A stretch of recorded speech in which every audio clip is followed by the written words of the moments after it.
भारत टूटा हुआ था, तोड़ा किसने था? तुम्हारे पापा ने, तुम्हारे दादा ने, तुम्हारे दादी ने, तुम्हारी मम्मी ने। ये पहला परिणाम है उत्तर प्रदेश की जनता के लिए। अगर एक आतंकवाद संगठन को वोट करोगे और उसको सत्ता में लाने की कोशिश करोगे तो यही परिणाम भुगतने पड़ेंगे।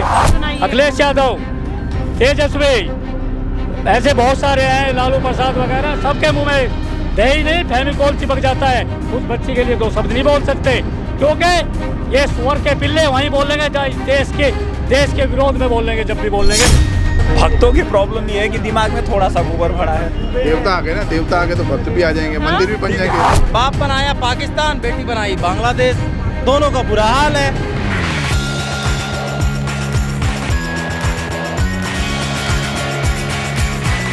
लोकतंत्र की हत्या कौन कर रहा है? संविधान की हत्या कौन कर रहा है? पहले तो कांग्रेस अपने ऊपर पार्टी में ताके। मैं तो ये कहता हूँ मैडम, इलेक्शन कमीशन है, सुप्रीम कोर्ट है, सुप्रीम कोर्ट भी हमारे देश का भड़वा हो गया। ठीक है, बात तो सुनो मैडम, हकीकत है।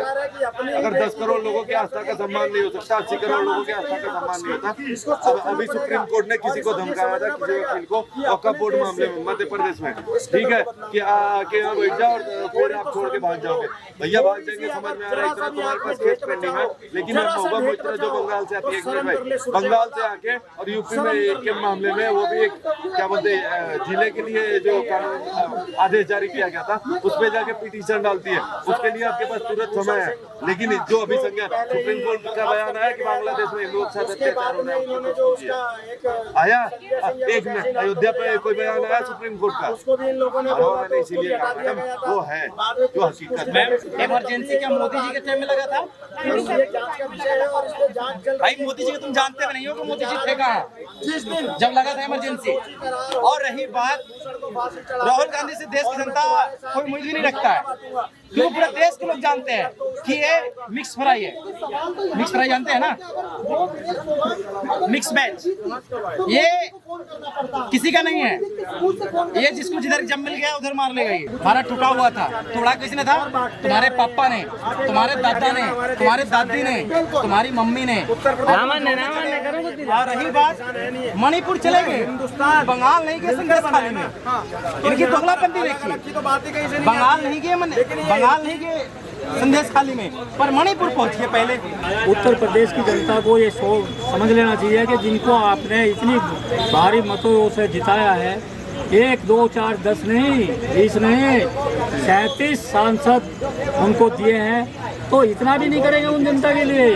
ये पहला परिणाम है उत्तर प्रदेश की जनता के लिए। अगर एक आतंकवाद संगठन को वोट करोगे और उसको सत्ता में लाने की कोशिश करोगे तो यही परिणाम भुगतने पड़ेंगे, जो अब तक पहले भी भुगते, जैसे कि अतीक अहमद अंसारी, अखिलेश यादव, तेजस्वी, ऐसे बहुत सारे हैं, लालू प्रसाद वगैरह, सबके मुंह में दही नहीं फेविकोल चिपक जाता है। उस बच्ची के लिए दो शब्द नहीं बोल सकते, क्योंकि ये सुअर के पिल्ले वहीं बोलेंगे जहाँ इस देश के विरोध में बोलेंगे जब भी बोलेंगे, जब इस देश को नुकसान पहुंचेगा वहाँ बोलेंगे। लेकिन उस बच्ची के लिए बोलने की हिम्मत नहीं। और आज डीएनए टेस्ट की बात कर रहे हैं, अरे क्यों नहीं कराया डिम्पल यादव का डीएनए टेस्ट? जब वो अतीक अहमद के साथ उत्तर प्रदेश में जगह जगह रैलियां करती फिर रही थी, घूम रही थी खुले, क्यों नहीं कराया तुमने डीएनए टेस्ट? आज उस 12 साल की बच्ची का डीएनए टेस्ट कराने की बात कर रहा है, जिसको एक सनातन एक देवी के रूप में पूजता है, एक माँ दुर्गा के रूप में मानता है, तो उसका डीएनए टेस्ट कराने की बात चल रही। ये सारे के सारे वे स्वर के कुत्ते पिल्ले हैं, जिनको आज उत्तर प्रदेश की जनता ने बोलने का मौका दिया, अन्यथा ऐसा नहीं होता। रही बात जिस मोहित खान की बात, जिसको बचाने की कोशिश चल रही, उत्तर प्रदेश की वह स्थिति थी जब मुख्तार अंसारी की और अतीक अहमद की गाड़ियां का काफिला आता था तो सीएम मुख्यमंत्री उत्तर प्रदेश की गाड़ियों को रोक दिया जाता था। पहले उन कुत्तों को पार किया जाता था, आज उन कुत्तों का सफाया हो रहा। अगर जिसको जंगल राज कहा जाता था उत्तर प्रदेश को, आज उसको राम राज के नाम से लोग जानना शुरू कर दिया। जो 12 साल की लड़की के साथ हुआ वो बहुत गलत था, ठीक है, किसी महिला के साथ नहीं होना चाहिए। लेकिन विपक्ष बोलता है, आपने जैसे बोला कि अब कोई नहीं बोल रहा है, मणिपुर में हुआ तब भी कोई नहीं बोला, ठीक है, अब उनकी आंखें नहीं खुल रही हैं। तो विपक्ष ये बोलता है जब प्रज्वल रवन्ना जेडीएस का, जिसने इतनी महिलाओं के साथ बलात्कार किया, उनका शोषण करा, उनकी वीडियो बनाई, क्या प्रधानमंत्री नरेंद्र मोदी को ये पता नहीं था कि वो किस बैकग्राउंड का आदमी है, वो किस तरीके का उसकी पर्सनैलिटी है, क्या चरित्र है उसका, उसके लिए हाथ मिला के स्टेज पे प्रचार प्रसार कर रहे थे। विपक्ष बोलता है तब ध्यान में नहीं आता कि प्रचार रवीना है कौन। भारत की जनता इस पे विश्वास कैसे करेगी? कैसे करेगी मतलब? जिसने यहाँ पत्थरबाजी कराई हो, यहाँ बॉम्ब ब्लास्ट कराए हो, यहाँ गुंडागर्दी कराई हो, उस बहरूपियों पे विश्वास करेगी, उनकी बातों पे विश्वास करेगी। अगर समाजवादी पार्टी के नेता थे मुलायम सिंह यादव, उनका बयान जो है कि बच्चों से गलतियां हो जाती है, तो जब भी ये ऐसा मैटर आता है तो वो हमारे दिमाग में ये बात भर जाती है। अगर वो अच्छी बात भी बोले तो मुझे समझ नहीं आता है। क्यों? क्योंकि मैं पहले से बायस्ड होकर बैठा हूँ कि भैया जी गजब वाली पत्रकार है, इसने झूठ ही बोलना है। ठीक है, तो आप मीन करते हैं इस बात को? नहीं, मेरे दिमाग में बैठा हुआ है। क्यों? मेरी मर्जी। मेरी मर्जी। चलिए ठीक है, आप सही भी बोल रहे हैं तभी मुझे यही लगेगा कि नहीं भैया वो तो झूठ ही बोलेगी। ठीक है, तो अगर एक बच्ची के साथ 2 महीने पहले हुआ है, घटना हुई है जो कि बेहद शर्मनाक घटना, इसमें कोई दो राय नहीं है। वक्फ बोर्ड बना दिया, हिंदुओं की प्रॉपर्टी के लिए कोई बोर्ड नहीं बना, ठीक है, लेकिन उनके लिए तो बोर्ड बना के रखा है ना हमने। महंगाई, नौकरियों की कमी है, बेरोजगारी है। नौकरी तो अपने स्किल के ऊपर होता है। देखो जरूरी नहीं है कि आपको सरकारी नौकरी, तो जब 140 करोड़ की जनता होगी सबको नौकरी सरकार नहीं दे पाएगी, तो अपने काबिलियत में आपको काम मिलेगा। लेकिन विपक्ष तो कहता है कि संसद में भाजपा जो है महंगाई, बेरोजगारी हो गया, गरीबी हो गई, इन सब पे तो उनको जवाब देना ही अपनी तौहीन समझती है।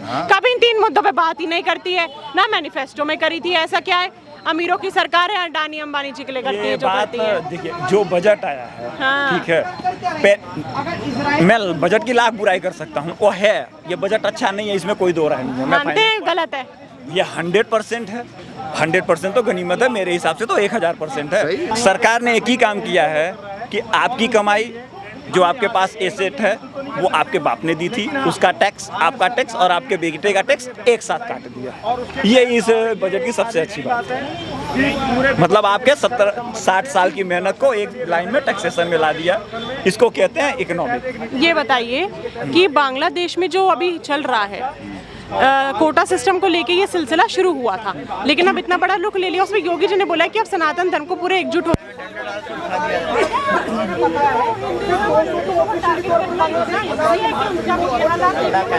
वहाँ के हिंदू लोगों, वहाँ के बच्चों को, वहाँ पे टारगेट हिंदू पे किया जाता है। कौन बोलता है नहीं किया जाता?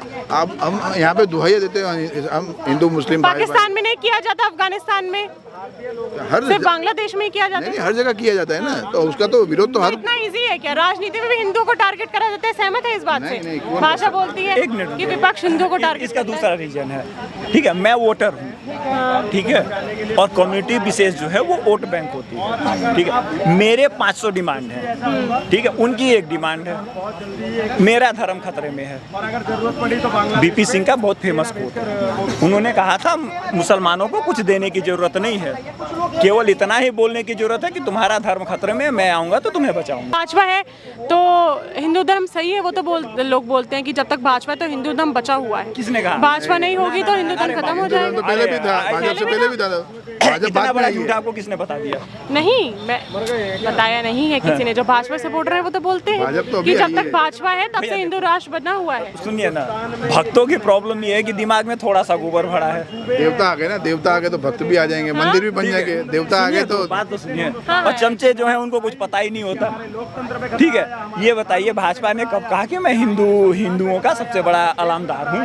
नहीं, भाजपा तो बोलती है हम सबके लिए सरकार है, हम सब एक है, लेकिन विपक्ष इस बात से सहमत नहीं होता है। भैया, ये विपक्ष आरोप लगाता है कि भाजपा हिंदू वाली पार्टी है, ठीक है, लेकिन मैं तो कह रहा हूँ ना कि मैं बेईमान हूँ। अब आप मेरे को ईमानदारी का सर्टिफिकेट बांट रही है तो मेरी क्या गलती है, ये बता दीजिए। सर, एक मानसिकता की बात है। मैं आपको एक नरेंद्र मोदी जी का कोट बताऊंगा, कुत्ते का पीला अगर गाड़ी के नीचे आ जाता है तो वो मरता तो अभी भी हमको दर्द होता है। तो उन्होंने ये मतलब मुस्लिम को कुत्ते का पीला नहीं बोला था, लेकिन कुछ समुदाय ने क्या बोला था, हमको कुत्ते का पीला बोल दिया। तो ये आप ये बोला हुआ है, तो ये मानसिकता की बात है। तो ये कांग्रेस की मानसिकता है कि वो बोलते कि भाजपा हिंदू मुस्लिम कराती है। बाप बनाया पाकिस्तान, बेटी बनाई बांग्लादेश, दोनों का बुरा हाल है। अब बाप यहाँ खड़ा है आज भी, क्योंकि यहाँ देश बनाया हुआ है चाणक्य का, अति सम्राट अशोक का, सरदार वल्लभ पटेल का, छत्रपति शिवा महाराज का, अटल बिहारी वाजपेयी का, एपीजे अब्दुल कलाम का और मोदी जी का बनाया हुआ देश है। ये कांग्रेस का देश नहीं बनाया हुआ है, समझे ना। कांग्रेस एक कश्मीर का मुद्दा तो सॉल्व कर नहीं पाए, वो देश का सेना पे बात उठा सकते हैं। मोदी जी खुद ही बोलते हैं, शहजादा बोलते हैं, लेकिन पप्पू नहीं बोलते। वो खराब वर्ड्स यूज नहीं करते। मोदी जी कभी भी मतलब उन्होंने राहुल गांधी खुद बोलता है मैं पप्पू हूँ, राहुल गांधी खुद बोलता है मैं पप्पू हूँ। अब पप्पू को पप्पू ना बोले तो पूरा। एक मिनट, धारा 370 ठीक है, और राम मंदिर, इसको छोड़ के भाजपा ने क्या किया आज तक? एक मिनट, आप किस स्टेट से हैं सर, पहले बताइए। छोड़ दीजिए, नहीं, हम आपके स्टेट से शुरू करेंगे। हाँ, आप किस गुजरात से हैं? क्या गुजरात के लिए मोदी काम नहीं किए हैं? किया ना। तुम क्या जानते हो मोदी के बारे में? हम बहुत कुछ जानते हैं मोदी के बारे में। भाई साहब, आप नहीं ज्यादा जानते हैं। आप नहीं जानते, जब वो हमारे एमएलए थे तब से हम जानते हैं। हम जितवा के लाए, आपने नहीं भेजा। अरे सुनो, सरकार आपकी वजह से नहीं चल रहा है, सरकार हमारा बिहार की वजह से चल रहा है, तुम्हारे वजह से नहीं चल रहा है। जो तुम हवा हवाई मोड़ रहे हो, बिहार की 12 सीटें आई है, बोल रहे हैं बिहार की बात है। अगर अभी नीतीश कुमार साइड हो जाना तो तुम्हारा गुजरात भी काम नहीं करेगा। बात कर रहे हैं। अरे बिल्कुल सही बोल रहा हूँ। 240 भारत चलाता है बिहार और यूपी। हमें मत सिखाई राजनीति क्या होता है, समझे भाई साहब? बुरा लगेगा आपको, क्योंकि सच चीज बुरा लगता है। यहाँ काम कब आता है? क्या काम नहीं किया मोदी जी? कंक्लूजन क्या है? अरे सुनो, मोदी जी क्या काम नहीं किया है? वही तो पूछ रहा हूँ आपसे। मोदी जी काम क्या नहीं किया? पता, आप बताओ। अरे आप जो कर्नाटक प्रेस में बोल रहे हो ना, मोदी जी सिखाया आपको बोलने के लिए, इससे पहले नहीं बोल पाते थे आप। भैया आपसे मैंने सवाल पूछा, सवाल का जवाब अरे आपका बोलती बंद था, 2014 से पहले बोलती बंद था, आप बोल नहीं पाते थे। आज 2014 के बाद मोदी जी के बारे में यहाँ बोल रहे हो, अच्छा बुरा बोल पा रहे हो, इससे पहले कुछ नहीं था। इधर आइए। सवाल का जवाब हाँ, सवाल का जवाब दे रहे हैं आप, मांगो ना। काम के बोल रहे हो, मैं काम बताता हूँ। आप क्या हमारे पत्रकार हो? आप क्या देश के प्राइम मिनिस्टर हो? यहाँ बताएंगे, बताइए। हाँ पूछिए। हाँ ये पूछिए, सुनिए ना, सिटीजन है, सबकी वैल्यू। तो यही बोल रहे हैं मोदी जी काम क्या क्या है। सुनोगे तब तो काम बताएंगे, तुम सुनोगे नहीं। अच्छा, आराम क्या से। काम नहीं किया, ऐसे बताइए आप। आप नहीं, आप बताइए, पहले उसका बुराई बताइए, फिर अच्छा ही मिलेगा। हाँ बोलिए। हाँ बोलिए बोलिए मैम, बोलिए। ठीक है, आप बिहार की बात कर रहे थे। बिहार, यूपी और देश चल रहा है इन्हीं। बिल्कुल चल रहा है। ठीक है, अभी विपक्ष ने बोला कि बिहार के लिए स्पेशली 60 लाख करोड़ की योजनाएं निकाली है नीतीश कुमार जी का। आंध्र प्रदेश के लिए 15 लाख की करोड़ है, इनके तो स्पेशली समझ रखे, बाकी सब कहाँ गए? देखिए, पहली बात ऐसे बताते हैं, कोई भी स्टेट ना देश का जनसंख्या, जिस स्टेट का जनसंख्या देख के बजट पास होता है, ऐसा कुछ नहीं है। इन्होंने भाई साहब बोला कि हम गुजरात में हमारा बहुत बिल्कुल काम किए गुजरात में। आज जब गुजरात में किए, जब तो दिल्ली में आए, आप कह रहे हो मोदी जी बोले थे। नहीं, ये भाई साहब बोल रहे हैं मोदी जी क्या किए? कुछ नहीं किए। क्या नहीं किया है? पूछ रहा हूँ, आप काम। अरे आप मत पूछो भाई साहब। यहाँ पे जब इन लोगों से बात करी, इनकी वार्तालाप चलती रहेगी। मुझे कमेंट सेक्शन में जरूर बताइएगा कि आपको ये चर्चा जो ये हुआ, आपकी उसे प्रतिक्रिया और राय क्या है। तब तक के लिए बने रहिए भैया जी के सबके साथ।